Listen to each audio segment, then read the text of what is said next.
venho acompanhando aí várias fazendas, já estou há 15 anos na estrada, né? E fico feliz de, no início, você ter feito parte disso e mais feliz ainda da gente seguir tendo contato, né, Marcelo? Então, além das trocas de figurinha aí em relação ao trabalho, fica aí a amizade de sempre, né? Você é um grande parceiro. Então, achei super legal e estou super feliz de estar aqui. Muito legal, Renata. Nem me fale, faz um bom tempo já, né? O tempo vai passando, a idade vai chegando, né? E a gente vai tentando ficar com a mesma cara, mas é difícil, né? Mas, Renata, desde que eu te conheci, assim, eu sempre admirei muito a garra que você levava e o tanto que você conseguia levar a teoria para a prática, né? Eu acho que isso é muito importante, porque a gente muitas vezes está focado em pesquisa, em ver trabalho científico, e aí a hora que chega lá na prática a coisa é bem diferente, né? Seja muito bem-vindo, seja muito bem-vinda ao programa Olho do Dono Engorda Mais. Aqui nós discutimos estratégias de como aumentar o lucro no confinamento de 50% a 100%. Eu sou o Marcelo Souza e o tema de hoje é: por que você sabe, mas não faz? E isso te atrapalha para fechar a conta, para chegar no lucro do confinamento. Eu estou aqui hoje com a especialista em nutrição, com a Renata Heller. Muito bem-vinda, Renata. Boa noite. E vamos que vamos. Renata, o que nós vamos começar conversando com esse pessoal bacana que está chegando aqui, como você bem disse, no Happy Hour, né? E tem gente boa no Happy Hour com a gente aqui, hein? Ó, acabou de entrar a Eveline, do Priori Agro, o Guilherme Micem, lá do Parazão, zootecnista fera que comanda o Pará, Mércia, que trabalha no Incapera aqui do Espírito Santo, zootecnista também. Tem gente bem boa aí participando com a gente, hein, Marcelo? Bom, para a gente começar o nosso papo, eu acho que... desculpa, Marcelo, é que o delay vai pegar a gente de vez em quando, tá? Manda bala. Tá, e assim, para começar o nosso papo, Marcelo, a gente observa muitas coisas dentro da fazenda que às vezes não exige um desembolso imediato, mas que afeta diretamente no custo de produção e, consequentemente, reduz a rentabilidade do confinamento, né? Que é uma coisa que não afeta só o confinamento, né? Dentro da fazenda como um todo, ela que seja de cria, recria ou engorda, essa parte de processo, se a gente não gerir isso de uma forma legal, organizada, a gente acaba partindo para o urgente e não resolvendo alguns problemas que afetam o nosso negócio, né? E aí entra num ciclo vicioso de só resolver o urgente, urgente, urgente, e aí a gente acaba se perdendo e não entendendo para onde está fugindo a nossa rentabilidade, por que o nosso custo, a gente não consegue chegar naquele custo que a gente gostaria, né? Então, eu queria que você falasse um pouquinho sobre isso, Marcelo. Por que a gente vicia em resolver o urgente? É um excelente começo, viu, Renata? Porque, olha, eu vou dizer uma coisa, não só no confinamento, né, mas em qualquer área da vida, e eu senti bem isso nos anos todos que eu trabalhei gerindo equipe, dentro de empresa, a gente tem uma tendência em apagar um incêndio, né? Em chegar um incêndio chega e a gente quer apagar. E parece que aquilo é a coisa mais importante do mundo, que eu tenho que fazer aquilo. E aí, realmente, tem alguns incêndios que a gente tem que apagar, né, Renata? Não tem jeito. Tem algumas, estou no meio de um confinamento, 20 mil bois, quebrou o meu principal caminhão de trato, enfim. Tem alguns incêndios que a gente realmente vai ter que parar para apagar. Mas o que acontece é que quando você começa a ficar viciado no urgente e correndo atrás do rabo, como diz o outro, né, você deixa de fazer o que é importante, né? E a partir do momento que você não faz o que é importante, passam-se muitas oportunidades de ganhar dinheiro. Muitas vezes, enquanto eu estava assim como responsável, gestor de propriedades, chegava alguém da área comercial para conversar comigo e eu tinha tanta coisa para fazer e estava tão enrolado naquelas 1000 atribuições que não dava chance da pessoa falar.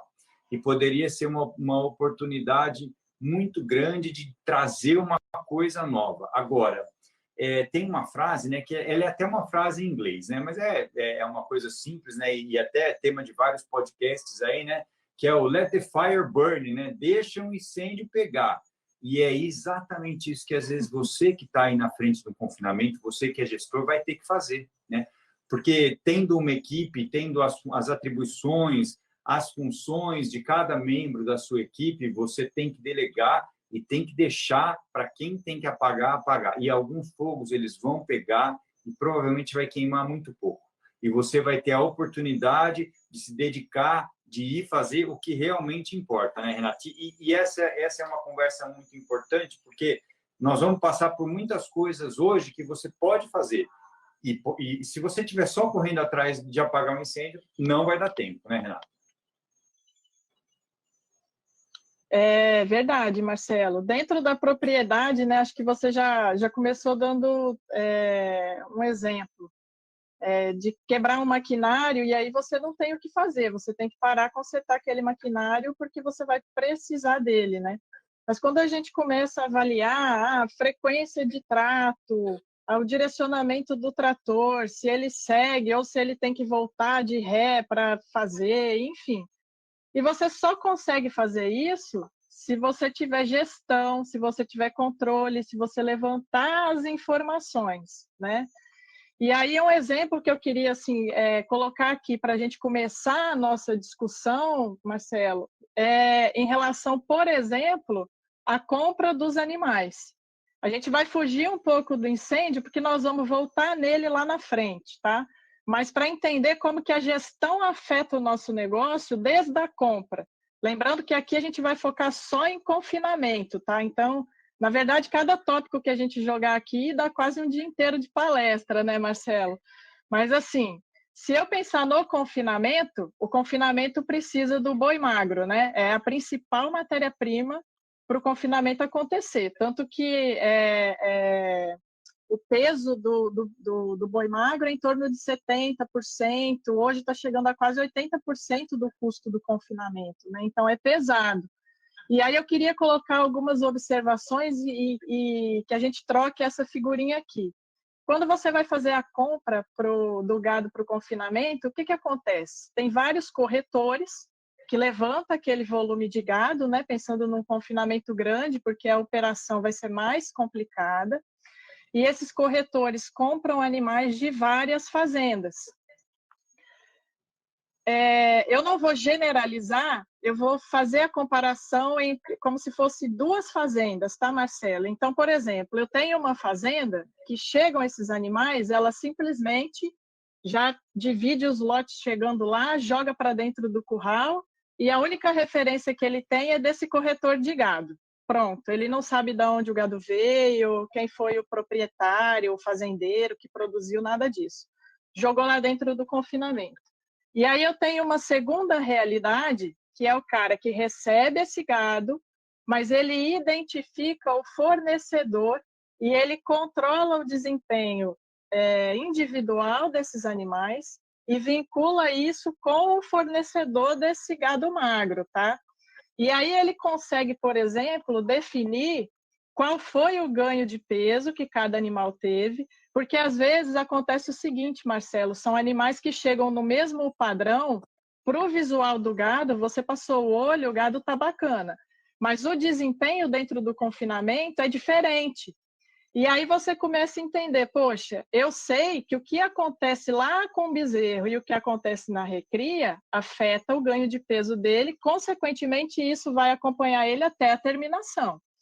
E se eu tenho esse dado do fornecedor, e eu já levantei isso no final do confinamento, eu tive lá os animais que ganharam 1.800 e os outros que ganharam 1.300, por exemplo, dentro do mesmo lote, baixando a média do meu lote. Se eu sei quem é o fornecedor, duas coisas vão acontecer. Eu posso definir não comprar mais daquele fornecedor, ou eu sei que eu tenho que pagar menos pelo boi magro daquele fornecedor onde o animal responde menos. E aquele cara que não controla? Como é que faz, Marcelo? Exatamente.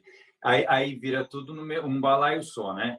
E se a gente olhar os frigoríficos, por exemplo, que são uma parte que está lá na frente da cadeia já, e os protocolos de rastreabilidade, né? E muitas vezes a gente não consegue fazer um bem bolado e fazer uma rastreabilidade para trás da porteira nossa também. E aí esses bois vão entrar tudo ali dentro e dependendo não só do tipo, eu até vou perguntar para a Renata depois, para ela falar um pouquinho mais da experiência dela em relação ao frame, né? mas não só do tipo do animal, mas de tudo que aconteceu com esse animal na história de vida dele, em termos de estresse nutricional e ambiental, que levou a uma alteração que pode ser muito importante, por exemplo, na microbiota ruminal. E aí, o potencial ganho de peso desse animal pode ter sido prejudicado numa fase muito importante da vida. E ele chegou ali no mesmo bolo e caiu no mesmo curral.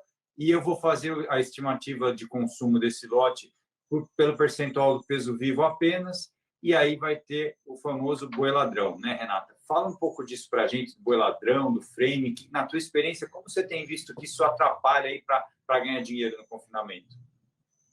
Isso. E aí, o que acontece, né, Marcelo? Eu posso estar trabalhando com a melhor dieta possível e a média do meu lote não está acompanhando, porque eu tenho animais ali que não estão respondendo, mas porque é a condição dele, ele não tem um potencial de resposta como outros animais do mesmo lote. Então, às vezes, a pessoa culpa a dieta, mas o problema não é a dieta, o problema pode estar na compra.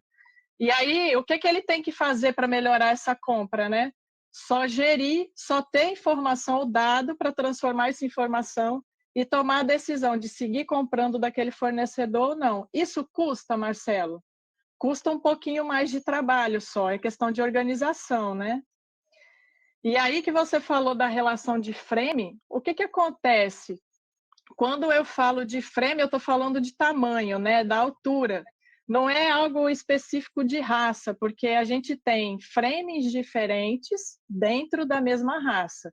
Então, se eu pego, por exemplo, um lote de Nelore e eu tenho lá animais de alturas diferentes, eu preciso identificar isso e colocar animais de altura próxima dentro do mesmo lote.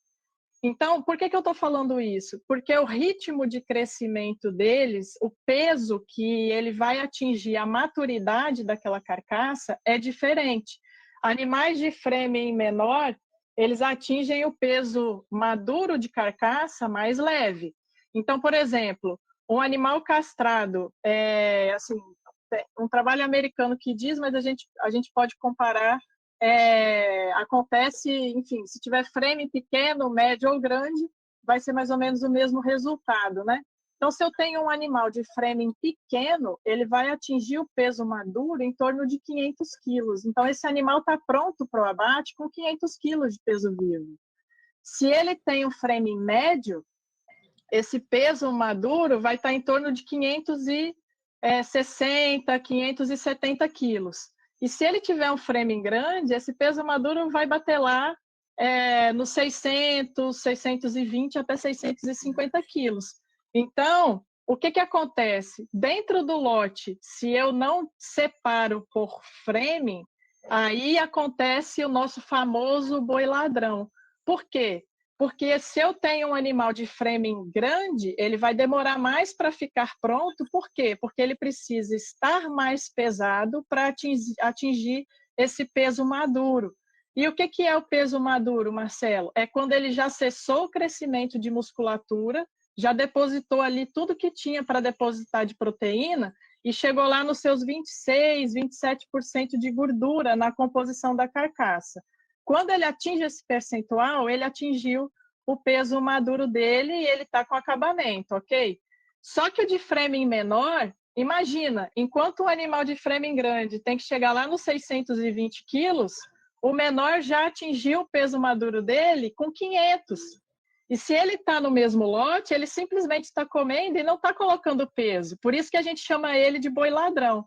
Você está gastando aquela dieta com ele e ele não está colocando o peso que o animal de framing grande está colocando. Aí o que começa a acontecer? Quando você identifica isso, você separa esse animal do lote, você começa a fazer aquela catação que a gente chama, né? E aí você tem que manejar mais o gado, tira animal, mexe no lote, mistura lote, aí você leva o estresse, ou seja, várias ações que você faz por não ter dividido o lote de acordo com o framing lá no início, você tem que manejar o gado e tudo isso vai afetar o ganho de peso desse lote dali para frente. Então, é super importante fazer essa divisão por frame. Se você tiver, por exemplo, inclusive, né, uma mistura de raça, animais de raças diferentes, A decisão melhor é você dividir os lotes de raças diferentes com o mesmo frame. Então, você ter em um lote animais de raças diferentes com o mesmo frame, do que você ter um lote da mesma raça com framing diferente. Porque, a partir daí, você vai ter boi ladrão dentro do seu lote, entendeu? E aí vai dificultar um pouco. E aí, mais uma vez, né, Marcelo, é uma ação que pode ser feita dentro do confinamento sem desembolso direto, não tem dinheiro rolando ali, é simplesmente uma questão de manejo, o gado já está no curral e você simplesmente faz uma régua de altura. Geralmente a gente coloca mesmo uma fita métrica assim no tronco de contenção e faz a reguinha, ó, animal até aqui vai da direita, animal até aqui vai para a esquerda, e aí você faz a separação por frame.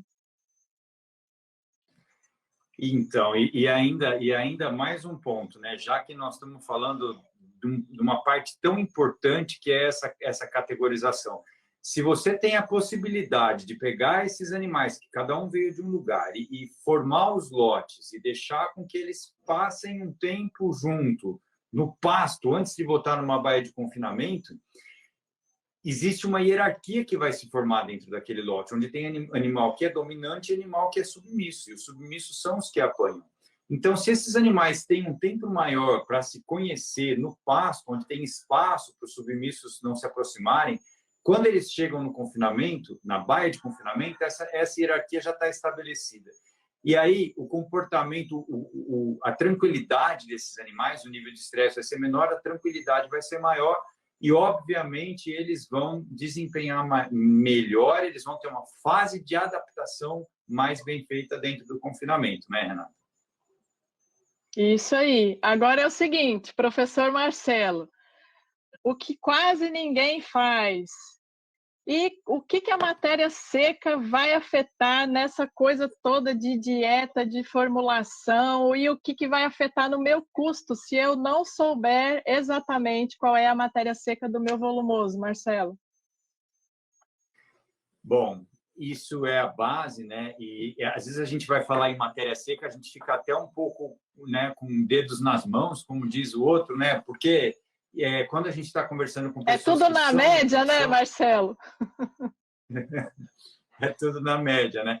A gente está falando com pessoas que são do negócio, que muitas vezes são gestores, e é um conceito tão básico, né? Mas a gente vê alguns detalhes da estimativa de matéria seca que podem estar sendo feitos ou com pouca frequência ou de uma forma inadequada.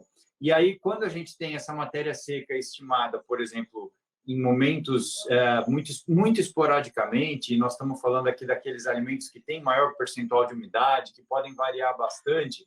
Então, a partir do momento que eu não conheço o teor de matéria seca correto, eu vou estar errando no fornecimento do coxo. Quando a gente fala de fornecimento do coxo, então eu preciso aqui dividir, né? Vamos pensar em duas fazendas, como a Renata falou.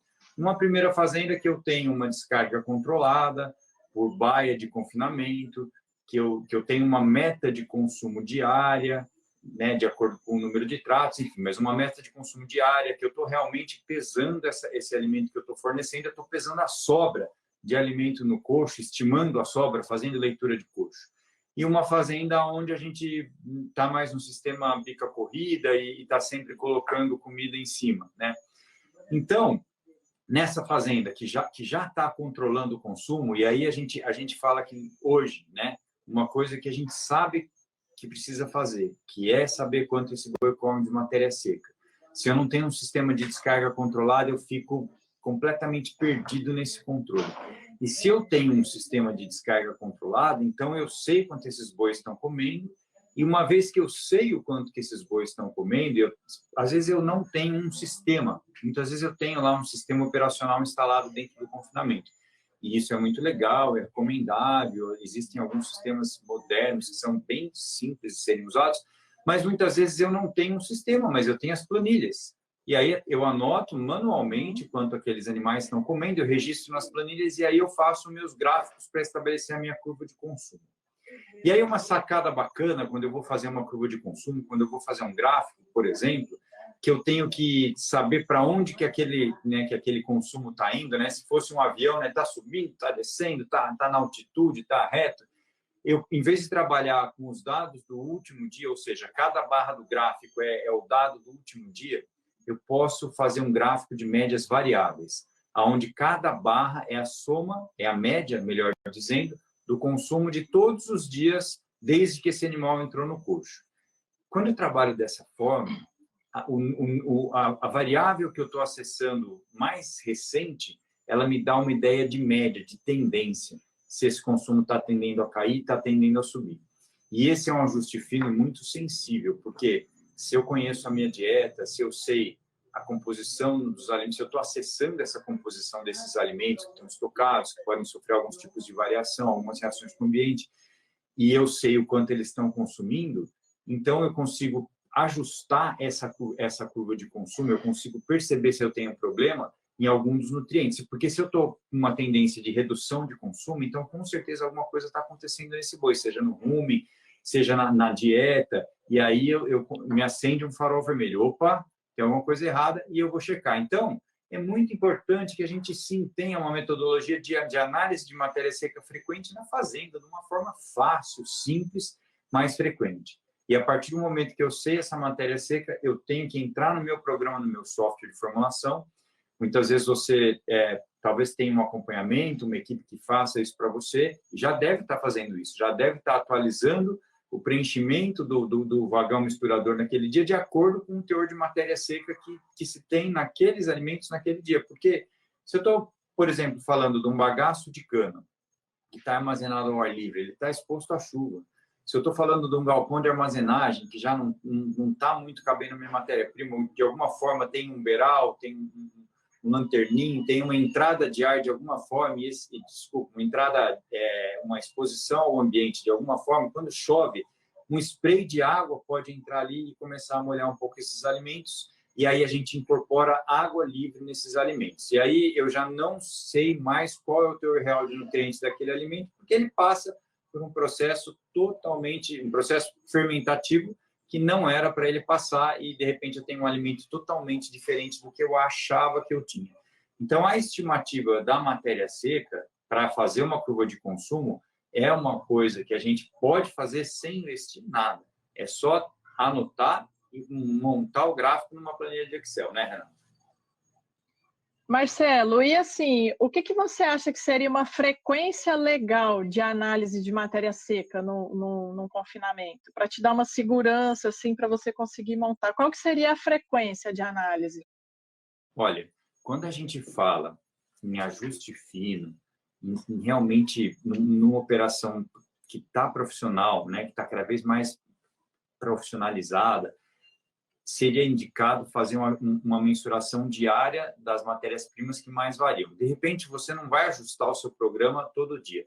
Tem algumas experiências que dizem até que você deve ajustar 2 vezes por semana, né? Depende muito da sua região. Às vezes você está numa região que chove demais e tem alguns alimentos da dieta com uma capacidade higroscópica muito alta, como uma polpa cítrica, por exemplo, e essa polpa cítrica que absorve a água do ambiente, ela acaba entrando num processo fermentativo, e ela esquenta, e aí, nesse caso, não só medir a matéria seca, mas eu monitoro diariamente, por exemplo, a temperatura desses alimentos mais sensíveis. Por exemplo, se eu tenho uma silagem de grão úmido, né, que é um material que pode sofrer vários tipos de reações, eu deveria monitorar diariamente essa temperatura para entender o que está acontecendo com aquele material. Mas, em geral, se você conseguir atualizar o programa de formulação 2 vezes por semana, ajustando a matéria seca, já é bem suficiente, viu, Renata? É bem efetivo.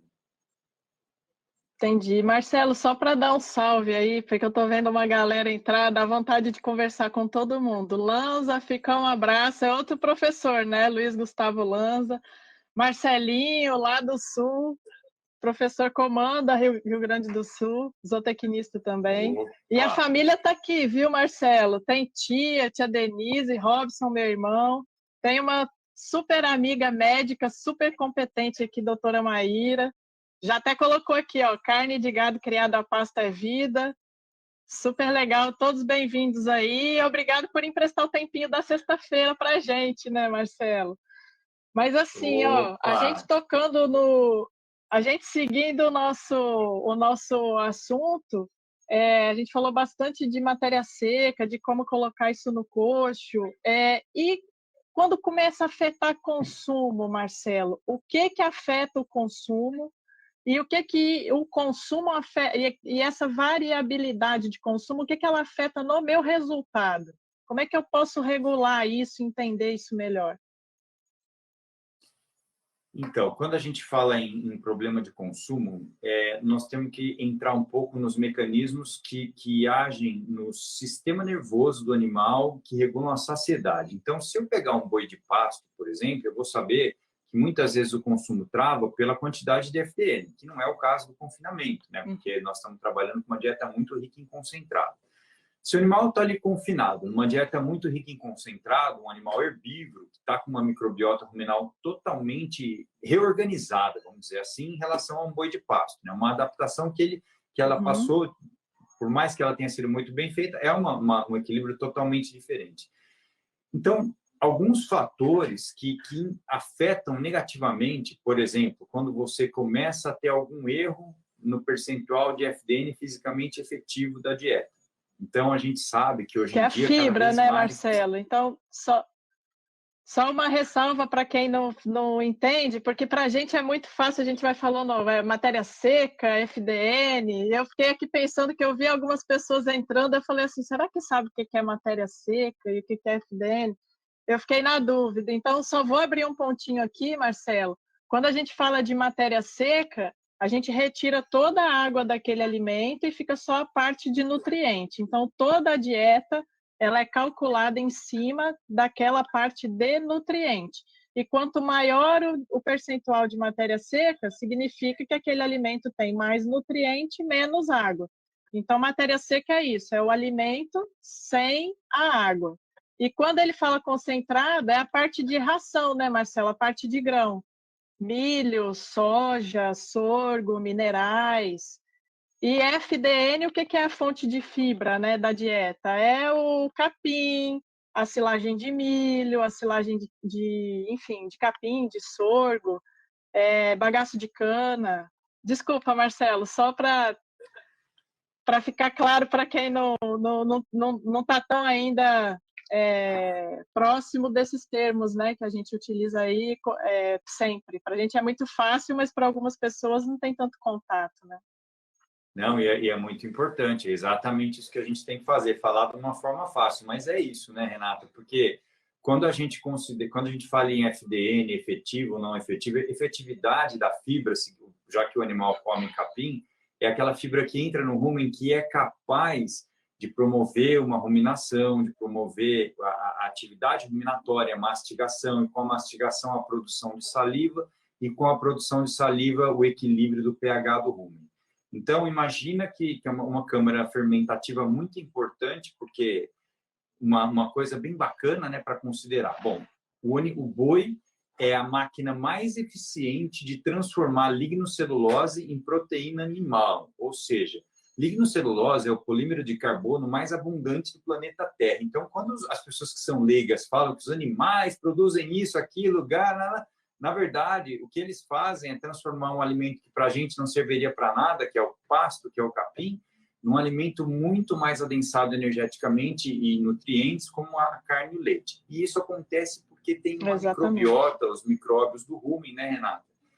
E acontece que esses micróbios eles precisam estar num ambiente bom, porque se começa a ficar muito ácido ali, quando a gente coloca concentrado, muito milho, começa a mudar isso. Então, uma das coisas que afeta o consumo é quando eu tenho oscilações no pH do rumen, as situações que vão tendendo para uma subacidose, um problema, por exemplo, de equilíbrio, de mistura da dieta, um problema de excesso de amido, né? Então, se por um lado precisa ter fibra, pelo outro lado tem um nível máximo de amido que vem principalmente do milho, por exemplo. E esse amido é o que vai botar energia na nossa dieta, mas esse equilíbrio é sensível. E justamente esse é o ponto que o técnico atua para com o mesmo dinheiro com o mesmo investimento que eu tenho naquela comida, eu consiga chegar no equilíbrio para ganhar mais peso.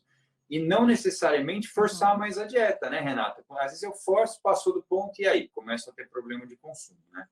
É isso. esse desafio, ele rompe uma barreira, a barreira do equilíbrio, né, Marcelo? E aí a gente começa, assim, o animal ele acaba ficando mais suscetível a algum patógeno, a alguma micotoxina que pode estar ali presente. Como que a gente, quais são as ferramentas para a gente trazer esse equilíbrio de volta? Porque você vai aumentar a energia da dieta, você vai adensar mais, você vai aumentar a quantidade de amido, porque você quer colocar aquele nutriente ali para aumentar o ganho de peso. E você tem que buscar esse equilíbrio de novo. Quais as ferramentas que a gente tem hoje para trazer esse equilíbrio para dentro da dieta e esse animal seguir ganhando peso? Muito bem colocado, Renata. Existem alguns indicativos da qualidade sanitária dos alimentos, né? Quando eu falo em qualidade sanitária ou higiênico-sanitária, é o tanto que aquele alimento pode estar contaminado ou não. Porque o alimento contaminado, ele reduz o consumo também. Ele começa a reduzir o consumo de uma forma bem discreta. Ele age sem você perceber. E aí, de repente, chega uma carga de contaminação mais alta e pode até ter problema de morte de animais e até pode não ser só um, podem ser vários. Mas o alimento, quando a gente acessa a qualidade sanitária, a gente precisa conhecer um parâmetro, que é o teor de água livre daqueles alimentos que estão sendo usados para compor a minha dieta. Porque muitas vezes, a Renata bem falou, a matéria seca são os nutrientes e o alimento tem um percentual de água. E uma parte dessa água, ela está livre. Ela não está ligada à molécula. Então, quando mais de 70% ou mais da água do alimento está livre, ele tem condições de se deteriorar. Então, a indústria alimentícia, ela usa muito esse parâmetro para garantir a qualidade dos alimentos que a gente consome, né? E uma coisa que você pode fazer é justamente verificar esses alimentos dentro do confinamento. Porque quando eu tenho mais de 70% de água livre dentro daquele alimento, significa dizer que os fungos começaram a crescer. Então, por exemplo, como eu posso ter problema com fungo que produz micotoxina? Quando eu tenho água livre alta, e aí essa micotoxina reduz o consumo também.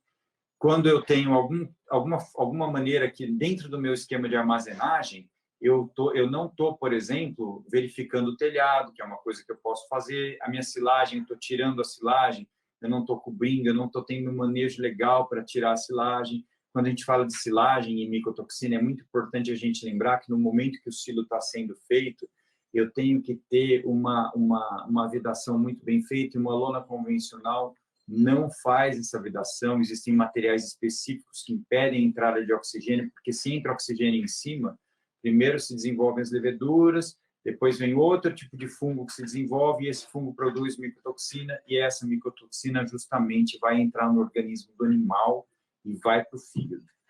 Quando ela chega no fígado, ela é detoxicada. O fígado faz uma biotransformação dessa micotoxina.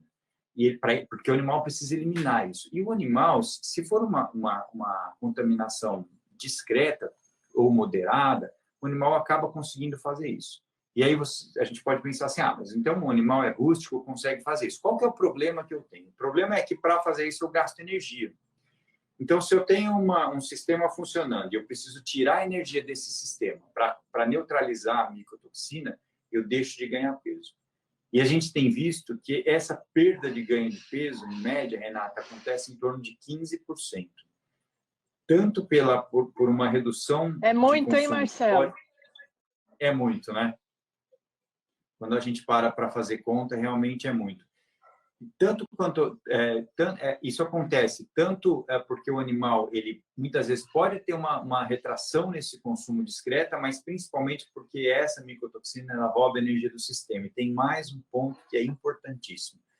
Quando a gente bota um boi no coxo, a gente está com um grupo de animais, né, uma aglomeração, né, até interessante falar isso hoje, né, Renata, porque É quando a gente verdade. tem aglomeração, né, a gente tem uma possibilidade de transmissão de doenças, né, como a gente bem está vivendo Olha isso. só.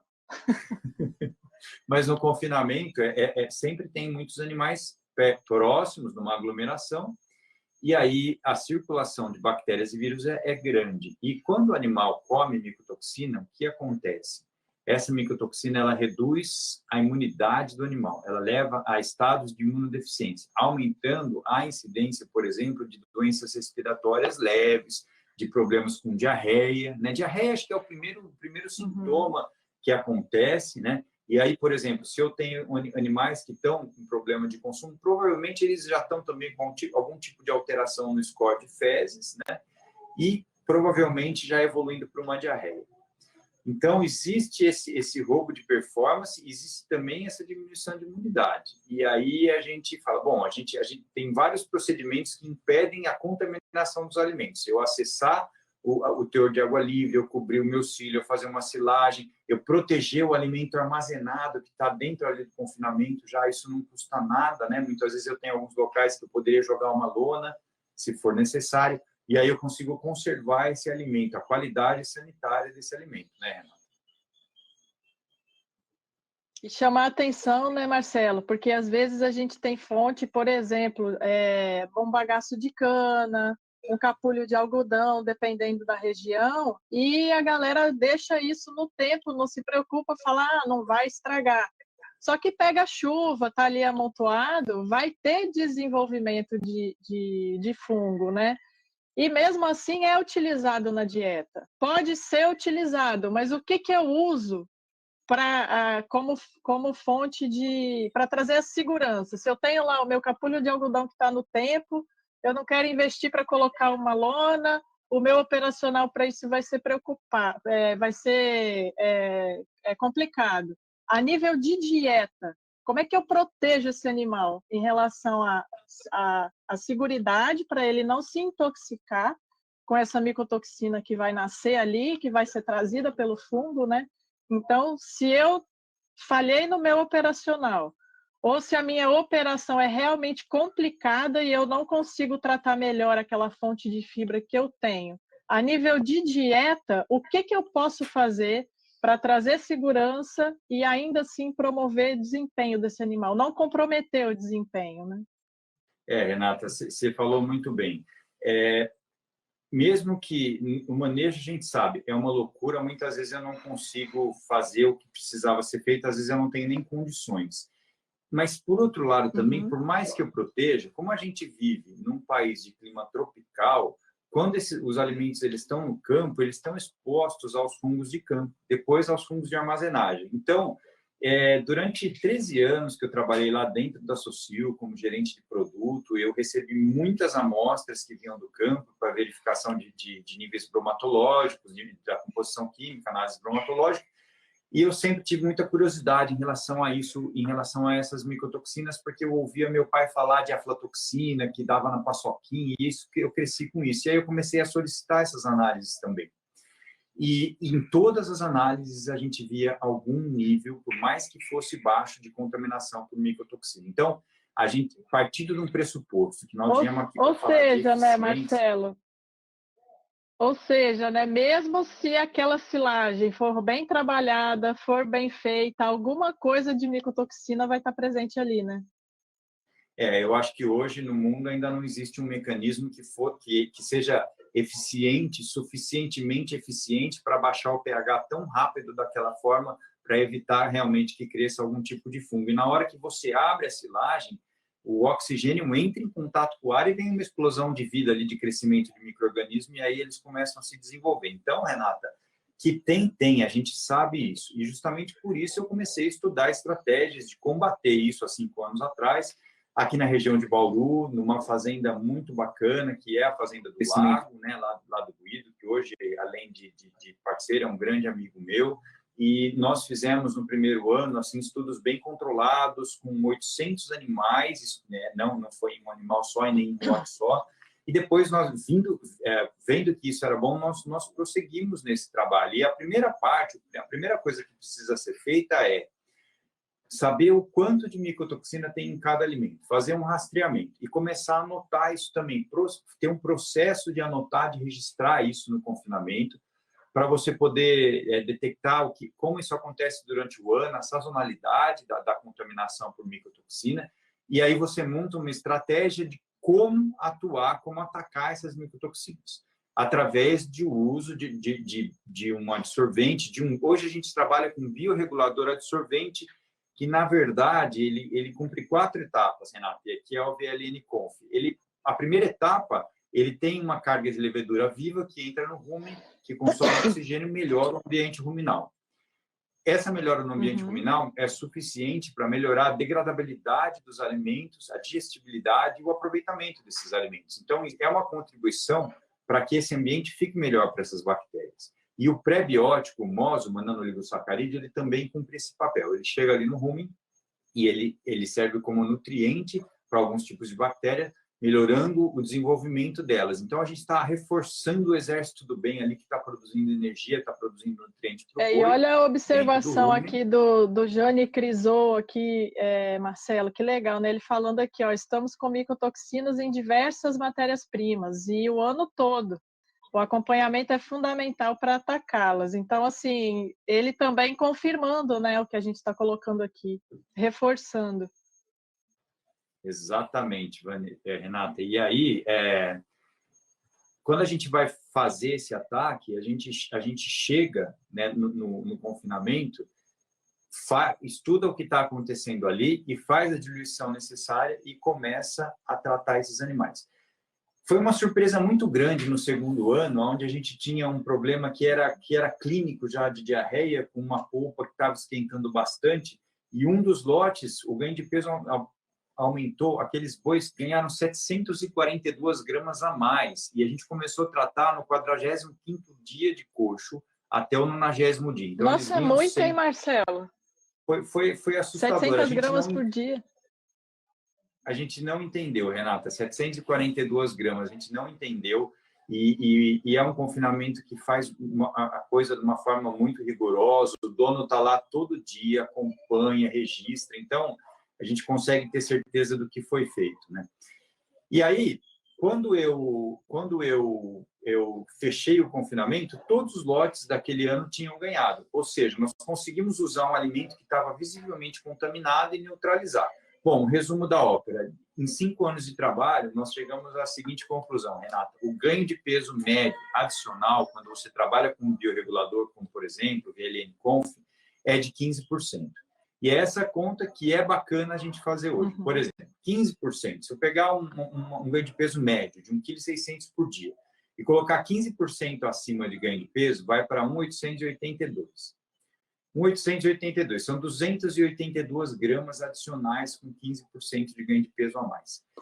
Se eu pegar 282 gramas e pegar a média nacional de rendimento de carcaça, pelo menos a média que o pessoal fez no giro de confinamento, que é 55% de rendimento de carcaça, estou falando de 155 gramas. Se eu converter isso numa arroba de R$300, Renata, eu estou falando de R$340 de lucro a mais naquele boi, ou seja, 15% de ganho de peso, R$342 de lucro por boi. O que você acha disso, Renata, do que você tem visto aí? E o que você está falando é a mais, né, Marcelo? Tem muita gente trabalhando em confinamento para ganhar R$200 por boi, né? Exatamente. Exatamente. Tudo que a gente falou hoje, né, tanto a seleção de animais, quanto conhecer as matérias-primas, quanto esses procedimentos de conservação das matérias-primas, essa estimativa do consumo de matéria seca, essa maneira de avaliar, de montar um gráfico de curva de consumo de matéria seca, tudo isso ajustado, quando você entra com o bioregulador, o resultado explode, Renata. E aí você tem um lote que justamente está muito mais resistente também às doenças, né? Isso é um próximo passo que você pode medir dentro da sua fazenda, por exemplo. Qual é o grau que você teve de problema pulmonar naquele lote, naquele ano, e comparar com o passar dos anos. Você sabe que a gente usa esse tipo de aditivo também em animais de outras espécies, em fases finais de gestação, e onde todo o colostro está sendo produzido, né, com nível de anticorpos, e existe uma resposta muito positiva que aí vem das beta-glucanas. As beta-glucanas, elas são moléculas, a parte interior, a parte mais interna da parede celular da levedura, e ela atua como imunoestimulante dentro do organismo do animal. Então, além de eu melhorar o ambiente ruminal com a levedura e com o prebiótico, a bentonita, que também está ali, ela se liga a essas toxinas. E a bentonita também se liga a alguns metais pesados. É bem importante a função da bentonita. E aí ela impede que essas Marcelo, tem um ponto importante aqui que vai seguir, acho que você vai conseguir explicar muito bem aqui, porque realmente existe uma confusão, assim, ó, o Jandir Magno, ele está falando aqui, os aditivos não fazem esse serviço ruminal contra toxinas. Na verdade, o adsorvente, ele é um aditivo, né? Mas eu acho que na pergunta dele, e várias pessoas me perguntam isso, considera aditivo lá só a monenzina, enfim, lazalocida, e é outra ação, não tem nada a ver com micotoxina, né? A ação delas é bacteriana, é para a população de bactéria. Então, se você puder explicar um pouquinho essa referência, porque a monenzina, a virginamicina, elas não têm nenhuma ação em relação à micotoxina, né, Marcelo? Exatamente, Renata. A micotoxina é um composto químico que não é destruído por nenhum tipo de processo. A única forma de neutralizar ela é no fígado do animal. Se você pegar uma carne com micotoxina, porque essa micotoxina que o boi come, ela pode ir para a carne e ela vai para o leite também, né, Renata? Com muita frequência, a gente sabe disso, e até uma questão de saúde pública, mas nós não vamos abordar isso hoje. Mas se você pegar uma carne, um leite com micotoxina e congelar isso, e descongelar depois, ela está inteira ali. Se você pegar o mesmo alimento, passar por um processo de fervura, ele também vai estar inteiro. Agora, qual que é a interação sinérgica entre a monenzina e a virgínia e um aditivo como esse, por exemplo? A monenzina e a virginamicina, elas estão ali para favorecer o crescimento de bactérias que são mais eficientes em produção de energia e também para controlar um pouco a queda de pH ruminal. Então, elas impedem, vamos falar de uma forma bem simples, elas impedem que bactérias que não são legais cresçam. E a beta-glucana, o mananoligossacarídeo, a levedura, elas ajudam as bactérias que são legais crescerem. Então, eu diminuo a turma que não trabalha bem e aumento os que trabalham bem. E aí eu tenho uma eficiência máxima dentro do rumen. Então, aditivo dos núcleos, ele é bem-vindo, dependendo da sua estratégia, do seu tipo de dieta, se é só monenzina, se é virgínia, enfim, dependendo do seu objetivo para aquele tipo de animal, do objetivo de performance, você vai entrar com 1 ou 2 aditivos. Mas o adsorvente e o pré-biótico, ele faz um efeito complementar.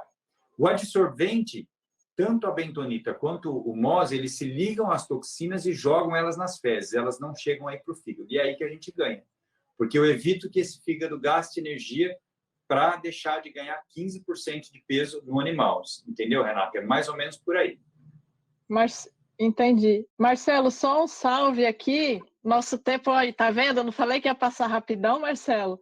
Só um salve aqui. A mãe do agro está assistindo a gente, cara. Sônia Bonato está aqui. Um abraço para a Soninha. E assim, tem uma pergunta muito legal, uma colocação do Clayton, do Parazão também, super zootecnista, o Clayton, e ele está colocando aqui o seguinte: adsorvente de micotoxinas mais eficientes são os biorreguladores, MOS, beta-glucanas, né, as leveduras vivas, associada à bentonita. Ele está perguntando qual a dosagem por quilo de matéria seca para sair efeito de neutralizar. Olha só, esses biorreguladores que tanto melhoram o ambiente ruminal como adsorvem as micotoxinas são a maneira mais moderna da gente atuar tanto para maximizar essa degradabilidade, essa digestibilidade no rumen, quanto para tirar as micotoxinas da jogada. Então, com certeza, isso é o melhor que a gente tem hoje. Quanto você usa, vai variar um pouco. Eu costumo fazer uma conta mais ou menos assim: 15 gramas por animal dia. 15 gramas é uma dose que funciona legal. Agora, se eu tenho um material que já está com uma colônia de Desculpa a cachorrada, viu, gente? Desculpa aí, Marcelo. Porque eu estou na fazenda aqui, tem 4 cachorros aqui, cara. Então dá um horário aqui que todo mundo começa a latir. Viu, Renata? Graças a Deus que você está na fazenda, é o lugar que a gente gosta de estar, né? Está na veia, né? É isso aí. Mas então é isso. E aí, quando você quer combater da forma mais moderna possível, então, tanto essa parte que melhora o ambiente ruminal, degradabilidade e digestibilidade, quanto a neutralização da micotoxina para ela não ser absorvida mesmo. e aí você consegue fazer o animal expressar o máximo do potencial genético dele e, de quebra, reduzir aí o percentual de problema subclínico, de problema pulmonar dentro do confinamento, viu, Renata? Marcelo, show de bola aqui, ó. Ele tá bravo comigo aqui, vocês estão ouvindo, né? Assim, ó, a gente tem 3 minutinhos só, então eu queria, acho que eu posso começar agradecendo, acho que todo mundo viu aí, o Marcelo é um cara super estudioso, sempre foi referência para mim. Eu acho que não tem uma ligação minha para o Marcelo que a gente fala menos de 1 hora, né, Marcelo? Ele ligou para o Marcelo, eu já sei que é 1 hora de conversa. E a gente troca muito, isso é muito legal. Então, eu quero agradecer, acho que foi super legal a live, acho que tem assunto aqui para a gente falar bastante. Então, se vocês gostaram, repliquem isso, vai ficar salva a live, não vai, Marcelo? Vai ficar salva, muito bom, podem entrar lá, fiquem à vontade. Também vou te agradecer, Renata, dizer que fiquei realmente bem contente da gente poder falar isso junto hoje, né? Bem legal o seu conhecimento, aí você está de parabéns, nota 1000. E tudo que, se alguém tiver qualquer tipo de dúvida, vamos conversando, vamos detalhando, vamos entrando aí nos detalhes, né? E aí a gente consegue ajudar quem for preciso. Todo e qualquer tipo de dúvida, podem ficar à vontade, pessoal. Então, só para resumir rapidamente o que nós falamos hoje, para deixar registrado aqui, né? Nós falamos nas metodologias de registrar o consumo, de fazer sua curva de ganho de peso, falamos de acompanhar a qualidade sanitária desses alimentos durante a estocagem, de acompanhar, por exemplo, dosando micotoxina, analisando temperatura, analisando matéria seca. Falamos de montar uma curva de análise de micotoxina durante o ano nesses alimentos, para conhecer esses alimentos. Falamos de realmente atuar com um bioregulador, com um adsorvente de micotoxina junto, falando do VLN-Conf, e falamos de fazer o que é importante, sair fora do que é urgente e fazer o que é importante para ganhar dinheiro, porque se você consegue aumentar 15% o ganho de peso, são R$340, e isso pode ser de 50% a 100% de lucro a mais por boi no confinamento.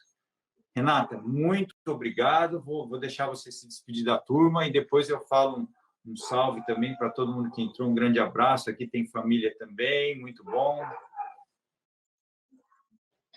Pessoal, fica um abraço aí para todo mundo que acompanhou a gente até agora, fez esse happy hour com a gente, falando de confinamento, né, Marcelo? Sexta-feira a gente sabe que já está todo mundo cansado e eles ainda vieram aqui ouvir esses dois malucos aqui falarem, mas você é um cara super estudioso e para quem não segue ainda, fica aí, ó, Valor Animal Fazenda. O Marcelo é uma das minhas grandes referências, eu gosto muito de conversar com ele.